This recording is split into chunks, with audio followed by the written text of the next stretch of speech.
இன்றைக்கி என்னோடய ஸ்டைலில் டிஃப்ரெண்ட்டான ஒரு சைடிஷ் ரெசிபி பார்க்க போகிறோம். வாழைப்பூ கிரேவி.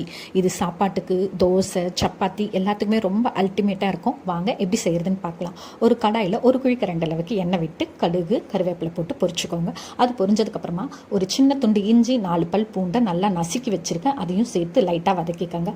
இது நல்லா வதங்கினதுக்கப்புறமா கொஞ்சம் ஒரு 2 வெங்காயத்தை சின்ன சின்னதாக கட் பண்ணி வச்சுருக்கேன். அதை சேர்த்து நல்லா வதக்கிக்கோங்க. அதுக்கடுத்து தக்காளியும் சின்னதாக கட் பண்ணி வச்சுருக்கேன். அதையும் சேர்த்து நல்லா வதக்கிக்கோங்க.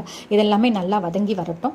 நான் வாழைப்பூவில் அந்த காம்பு, தொப்புள்னு சொல்லுவாங்க இல்லையா, அதெல்லாம் எடுத்துகிட்டு சின்ன சின்னதாக கட் பண்ணி தண்ணியில் அலசி கொஞ்சம் மஞ்சள் தூள்லாம் போட்டு தண்ணியில் அலசி வடிகட்டி எடுத்து வச்சுருக்கேன். இந்த தக்காளிலாம் சேர்த்ததுக்கப்புறமா அந்த வடிகட்டி எடுத்து வச்சுருக்க வாழைப்பூவை சேர்த்து நல்லா மிக்ஸ் பண்ணிக்காங்க. மிக்ஸ் பண்ணதுக்கப்புறமா கொஞ்சமாக மஞ்சள் தூள், கொஞ்சமாக பெருங்காயத்தூள், கொஞ்சமாக உப்பு எல்லாமே சேர்த்து லைட்டாக வதக்கிக்காங்க. உங்கள் காரத்துக்கு தகுந்த மாதிரி கொஞ்சம் மிளகாய் தூள் சேர்த்துக்கோங்க. காஷ்மீரி மிளகாய் தூள் கூட சேர்த்துக்கலாம். நான் வீட்டு மிளகாய் தூள் தான் சேர்த்துருக்கேன். அதெல்லாம் சேர்த்து நல்லா கோட் ஆகிற மாதிரி மிக்ஸ் பண்ணிக்கோங்க.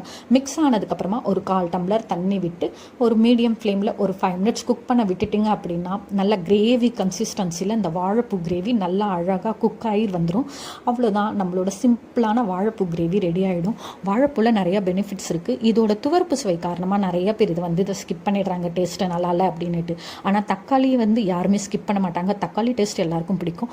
இந்த மாதிரி செஞ்சு கொடுத்தீங்க அப்படின்னா வாழைப்பூ கிரேவியை நல்லா விரும்பி சாப்பிடுவாங்க.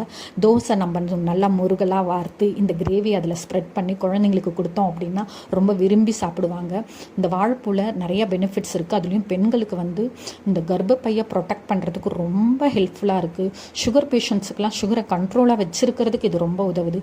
நம்ம வாழைப்பூ கிடைக்கும் போதெல்லாம் மிக்ஸ் பண்ணாமல் வாழைப்பூ தொக்கு, வாழைப்பூ வடை, வாழைப்பூ கூட்டு, பொரியல்னு நிறையா டிஃப்ரெண்ட்டாக செஞ்சு சாப்பிட்லாம். இந்த மாதிரி டேஸ்டியாக செஞ்சு சாப்பிட்டோம் அப்படின்னா டேஸ்டியாக சாப்பிட்டா மாதிரியும் இருக்கும், ஹெல்த்தியாக சாப்பிட்டா மாதிரியும் இருக்கும், நமக்கும் நல்ல பெனிஃபிட்டாக இருக்கும். இந்த மாதிரி மோர் வீடியோஸ்க்கு நம்ம சேனலை மறக்காமல் சப்ஸ்கிரைப் பண்ணிக்கோங்க.